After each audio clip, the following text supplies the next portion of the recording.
안녕하세요. 저는 50대 중반의 여자입니다. 저희 집은 딸 부잣집이에요. 제가 딸만 3명을 낳았거든요. 각각 대학생, 고등학생, 중학생이죠. 저희 큰딸은 어른스럽고 정말 믿음직스러워요. 항상 무엇이든지 알아서 척척 잘해왔죠. 대학 진학 후에는 장학금도 놓친 적이 없어서 정말 자랑스러운 딸입니다. 그에 비해 둘째는 지금 실업계 고등학교를 다니고 있어요.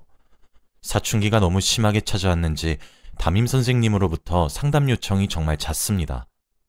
제가 밖에서 일을 하고 있는 도중 전화를 받으면 학교를 무단결석하거나 몰래 빠져나가기도 사고를 친다는 얘기를 들어요. 담임 선생님 이름이 뜨는 전화 표시를 보면 가슴이 철렁 내려앉습니다. 그래서 제가 둘째에게 전화를 하면 무시하기 일쑤고 카카오톡이나 문자로 연락을 하면 어쩔 땐 제게 이렇게까지 할 수 있나 싶을 정도로 욕을 하기도 하고 돈을 내놓으라고 말을 하기도 합니다. 게다가 둘째의 교복에선 희미하지만 담배 냄새가 날 때도 종종 있었죠. 둘째 때문에 제 속은 문드러져 갔습니다. 남편과 둘째에 대해 상의를 해보려 했지만 남편은 정말 화가 나면 앞뒤가 없는 사람이라 둘째의 안위가 걱정이 되더라고요. 집안이 쑥대밭처럼 들쑤셔질 미래가 눈에 선해서 차마 말도 꺼내지 못했습니다. 진심으로 둘째가 두드려 맞아서 어디 하나 부러질 것 같다는 생각이 들었거든요. 그래서 어떻게든 제 선에서 해결해 보려고 했어요. 물론 큰딸에게도 말을 못했죠. 안 그래도 의지를 많이 하기도 하고 집안의 기대를 한 몸에 받고 있는 큰딸에게 부담을 주는 것 같았거든요. 그렇지 않아도 미술을 전공하고 있어 밤늦게까지 작업을 하기도 하고 힘들어 보이는데 한술 더 뜨고 싶지 않았습니다. 그러던 어느 날 여느 때와 다름없이 일을 하고 있는 도중 막내딸로부터 전화가 한 통 걸려왔어요. 전 아무것도 모른 채로 "딸, 무슨 일이야?" 라며 전화를 받았죠. 그런데 막내가 발을 동동 구르며 지금 큰언니가 미친 것 같다며 빨리 집으로 오라는 겁니다. 가만히 들어보니 전화 너머로 둘째가 악을 지르는 소리도 함께 들려왔어요. 저는 정말 심장이 쿵 떨어지더라고요. 너무 놀래서 천천히 차근차근 말해보라고 막내를 다그쳤는데 큰딸이 막내 전화를 뺏었는지 큰딸 목소리가 들려오더라고요. 큰딸은 오늘 둘째의 비행 사실을 전부 다 알게 되었고 이 일을 절대 그냥 지나갈 수 없으며 이대로 가다간 정말 크게 엇나갈 것이 분명하다며 둘째를 정신을 차리게 만들 것이니 저보고 끼지 말고 하던 일 마무리 다 하고 천천히 퇴근하라고 말한 뒤 전화를 끊더라고요. 저는 막내에게 전화를 다시 걸었지만 받질 않았습니다. 집으로 전화해도 받질 않더군요. 게다가 하필 급한 일을 처리하고 있는 와중이라 도중에 자리를 비울 수도 없었죠. 정말 어떻게 처리한 건지 지금은 기억도 안 날 정도로 부랴부랴 일을 처리하고 서둘러 퇴근했습니다. 집에 도착하니 눈앞에 벌어진 광경에 정말 쓰러지는 줄 알았습니다.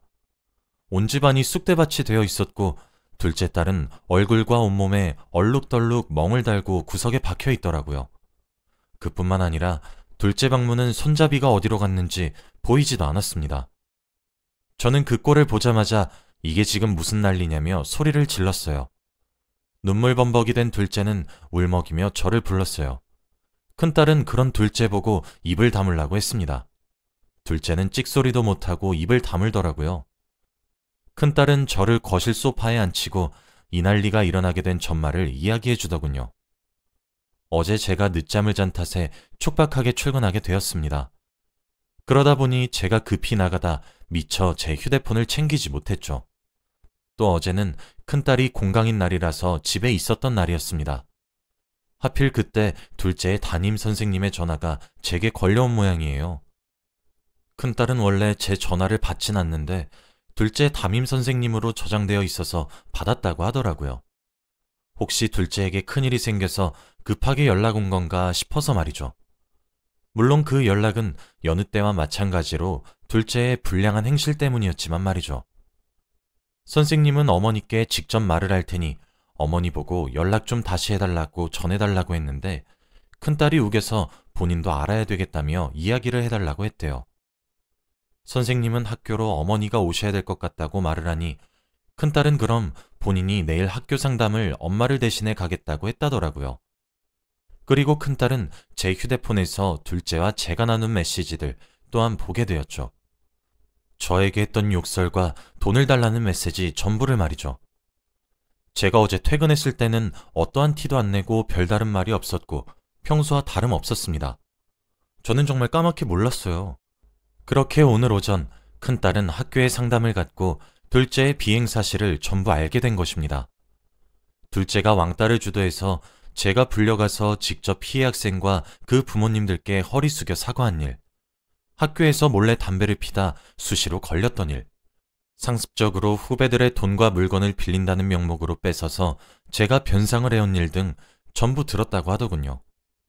그렇게 큰딸은 상담을 하고 선생님께 고개 숙여 사과를 드리고 버르장머리를 이번엔 아주 단단히 고치겠다 말을 하고 집으로 왔고 집에 도착하자마자 둘째의 방을 뒤졌대요. 그런데 옷들에서 풍기는 희미한 담배 냄새와 책상 서랍 구석에서 발견된 담배와 라이터, 그리고 또 뺏었다고 추정되는 여러 벌의 비싼 옷들과 명품 지갑들을 발견했다고 합니다. 그리고 상담을 가서 선생님이 압수하셨던 동생의 휴대폰을 받아왔는데 잠금도 되어 있지 않아 뒤져봤더니 같은 반 친구를 지속적으로 괴롭히고 있었다고 하더라고요. 이건 학교에서도 몰랐던 일인 것 같았습니다.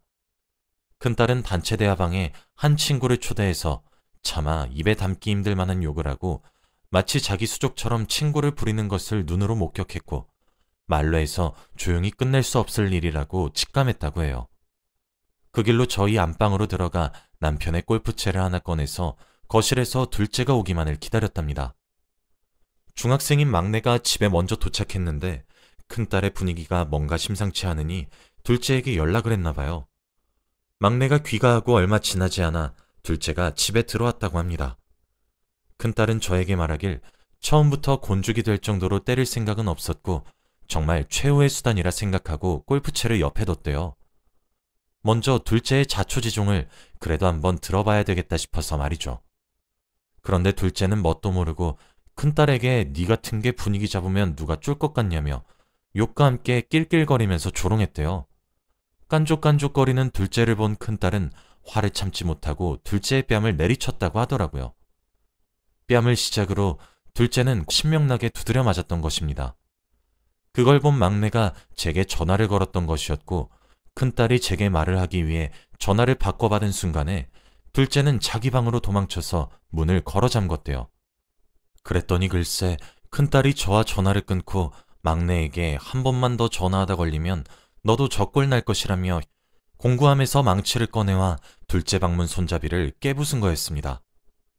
막내는 큰딸을 말리려고 했지만 큰딸은 막내에게 이 사이에 끼어들면 경고를 하고 그때부터 둘째는 얻어 터졌던 것이었습니다.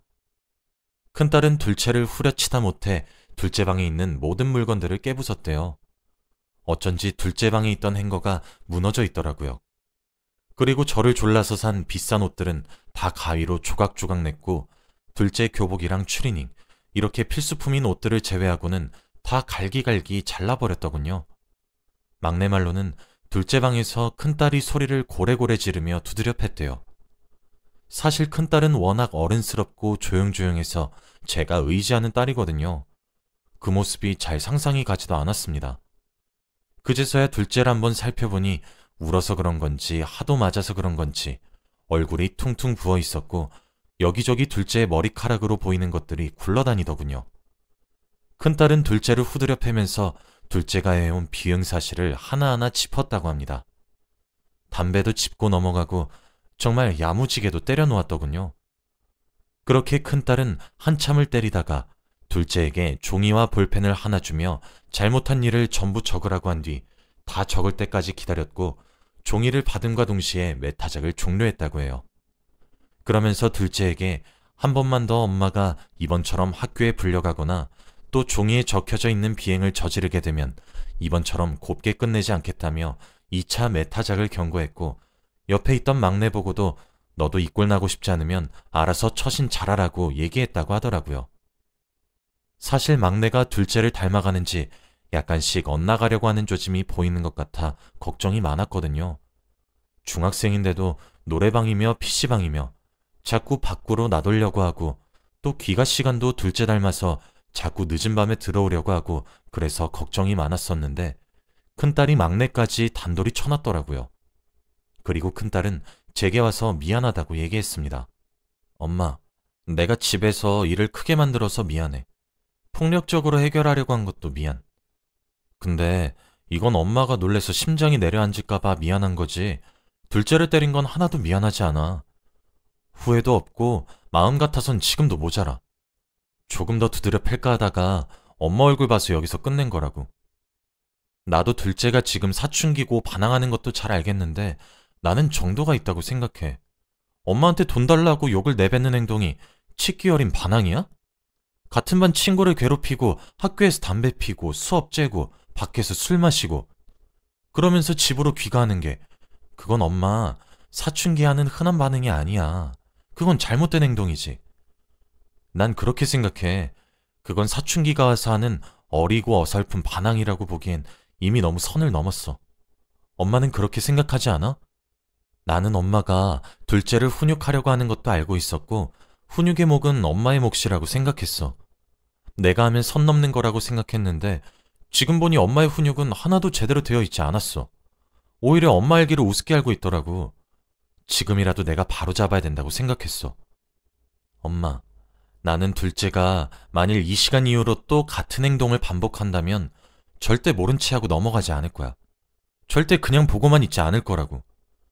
내가 이때까지 입 다물고 있었던 이유는 이렇게까지 자세하게 알고 있지 않았던 것도 있었고 둘째가 이 정도까지 막장으로 나갈 줄 몰랐어.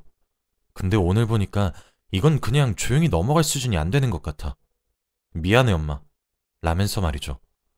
그러고는 둘째 보고 야, 너도 내 말 들리지? 너 한 번만 더 이번과 비슷한 상황 일어나면 오늘처럼 곱게 안 끝낸다. 알았어? 라고 말했습니다. 참, 제게 조목조목 말하는 큰딸을 보니 제가 할 말이 없어지더군요. 큰딸에게 일단 조금 있다 다시 얘기하자고 한 뒤 둘째의 방으로 들어갔습니다. 둘째는 방바닥에 주저앉아서 저를 보면서 훌쩍이더군요. 둘째 몸을 한번 살펴보니 얼굴은 퉁퉁 부어 있었어요. 특히 뺨은 볼거리를 하고 있는 것처럼 부어 있었죠. 입고 있던 반팔티는 얼마나 쥐어뜯긴 것인지 목은 늘어날 대로 늘어나 있었고 팔과 다리에는 벌써부터 멍이 올라오는 것인지 푸르스름해져 있더군요. 그래도 둘째가 잘못은 했지만 막상 이렇게 얻어맞아 주저앉아 있는 모습을 보니 불쌍하더라고요. 이 사실을 남편에겐 어떻게 설명을 해야 할까 싶어서 머리가 다 지끈거렸습니다. 일단 집을 치우기 시작했고 둘째도 본인 방을 아무 소리 없이 치우기 시작하더라고요. 남편이 약 2시간 후에 집으로 돌아왔습니다. 저는 남편을 안방에 큰딸과 데려갔고 자초지종을 이야기했죠. 자초지종을 들은 남편도 동공이 흔들리더군요. 하긴 오죽했겠습니까? 순하디 순한 큰딸이 저리 만들었다는 사실을요. 손목도 얇디얇고 여린 아이가 어디서 그런 힘이 생겼을까요? 남편도 알겠다고 한 뒤 저는 저녁 준비를 하기 시작했습니다. 집이 쑥대밭이 돼서 급히 준비한 저녁이라 식탁 위는 조촐했죠. 밥을 먹으면서 저희 남편은 세 딸들 모두에게 각자 말을 했습니다. 먼저 둘째에게는 만약 한 번만 더 엄마 알기를 우습게 알고 주제도 모르고 날뛰면 너는 그때 정말 가만두지 않을 거니까 처신 똑바로 잘해. 이번 일은 이대로 넘어가겠지만 지켜볼 거라고. 알겠어? 라고 했고 막내에게는 너도 오늘 일 누구보다 바로 옆에서 봤으니까 느낀 바가 많을 거야. 너도 처신 똑바로 잘하고 있지 않아. 둘째보다 정도가 덜할 뿐이지. 너 또한 둘째 보면서 비행을 따라할 시에 둘째 꼴 날 줄 알아? 너 또한 내가 지켜볼 거야. 둘째랑 막내, 너희들 반항은 오늘까지야. 알겠니? 라고 했습니다. 남편은 대답 안 해? 라고 소리쳤고 둘째와 막내는 기어들어가는 것만 같은 목소리로 네라고 했죠. 그리고 큰딸에게는 오늘 일은 잘했다고 해야 할지 못했다고 해야 할지 모르겠다. 나는 가정에 많은 관심을 기울이고 있다고 생각했는데 내가 알고 있던 사실이 빙산의 일각이었던 것도 충격이고 물론 이 사실을 알려준 것은 네가 잘한 일이지만 너도 오늘 과했단 사실을 인정하고 있니? 라고 묻자 큰딸은 네라고 대답했어요. 남편은 이어서 오늘 네 행동은 너무 과한 행동이었어. 그런 일이 있었으면 아빠인 나에게 왔어야지. 그걸 숨기려고 들고 네 선에서 해결하려고 한 행동은 잘못됐어. 이번엔 네 행동을 넘어가겠지만 다음번엔 이렇게 해결하지 말고 아빠에게 먼저 찾아와. 라고 했고 큰딸은 알겠어요 아빠. 죄송해요. 라고 대답했습니다. 저녁을 다 먹고 저 또한 안방에서 혼이 났어요. 당신 자식에게 물은 것도 정도가 있어야 해. 이런 일을 왜 나한테 숨겼어? 라고 남편이 말을 했죠. 저는 아니 그게 당신이 욱해서 오히려 일이 커질 줄 알았어. 그래서 내 선에서 해결하려고 나름 노력한 거야. 라고 말했죠. 남편은 그래서 지금 일이 어떻게 해결됐어? 여보, 오냐오냐 하며 기르는 것도 정도가 있는 거야. 나는 결국 당신이 아무런 말도 없어 아무것도 몰랐잖아. 집안의 가정이 이런 일을 하나도 모르고 있다는 게 말이나 된다고 생각해? 나한테는 둘째가 학교에서 태도가 좀 불성실할 뿐이라며. 왜 당신한테 욕하고 돈을 달라고 한다거나 술, 담배를 배웠다거나 이런 건 하나도 언급을 안 했던 거야? 당신의 그런 오냐오냐 하는 태도가 둘째를 더 어긋나게 만든 걸 수도 있다는 생각은 안 들어? 당신도 똑같아. 당신이 숨겼다고 해서 훈육이라도 똑바로 했으면 내가 말을 안 해. 당신도 한 번만 더 나한테 애들 문제 어디 숨기기만 숨겨봐. 알겠어? 라고 화를 냈고 저는 알겠다며 다음부턴 솔직하게 말을 하겠다고 약속했습니다. 그렇게 그날 밤이 지나갔어요.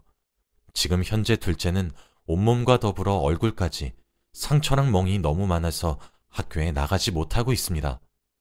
둘째의 꼴을 보고 있으니 차마 학교에 내보내지 못하겠더라고요. 그래서 학교에는 몸이 좋지 않아 그렇다고 둘러댔고 집에만 있습니다. 막내 또한 학교를 마치고 제깍 집으로 돌아왔어요. 그리고 제가 저녁을 차리면 둘째와 막내가 번갈아 가며 설거지를 합니다. 원래 큰딸이었거든요. 그뿐 아니라 청소나 빨래 개기 등 모든 집안일을 도와준 사람은 큰딸이었는데 그날 이후로 막내와 둘째는 시키지도 않았는데 옆에서 거들어주기 시작했어요. 빨래도 척척 개고 더럽다고 쳐다도 보지 않던 분리수거도 하고 말이죠. 게다가 책상에 앉아서 공부까지 합니다. 그런 아이들을 보고 있자니 내가 너무 오냐오냐 했다는 생각이 참 많이 드네요. 제 딴에는 나름 훈육을 잘하고 있다고 생각했는데 큰딸의 매타작과 남편의 엄한 경고로 특히 둘째가 완전히 개과천선한 것을 보고 있자니 정말 씁쓸하거든요. 저와 남편 둘 다 큰딸이 너무 폭력적으로 일을 해결한 것 같아서 고민이 이만저만 아니었는데 본인의 일상으로 돌아가 다시 과제도 열심히 하면서 잘 지내고 있는 걸 보니 저희가 너무 걱정한 것 같기도 합니다. 큰딸 덕에 저희 집이 쑥대밭이 되었지만 일단 결과적으론 딸아이 둘의 변화가 긍정적이라 지금은 지켜보려고 해요. 저도 많은 반성을 했습니다. 누군가에겐 가해자였을 딸을 제가 너무 편파적으로 생각했던 사실 또한 인정했고요. 이제부터라도 남편에게 숨김없이 사실을 말하기로 약속도 했습니다. 사흘 정도만 있으면 둘째도 학교에 갈 수 있을 것 같아요. 아마 앞으로의 비행의 비읍도 하지 않을 것 같네요. 제게 있었던 일은 어디에 말할 곳도 없어 이렇게 글로 끄적여 사연을 보내보았습니다. 여러분들 가정은 평안하시길 바랄게요. 제 이야기를 들어주셔서 정말 감사합니다. 행복하세요.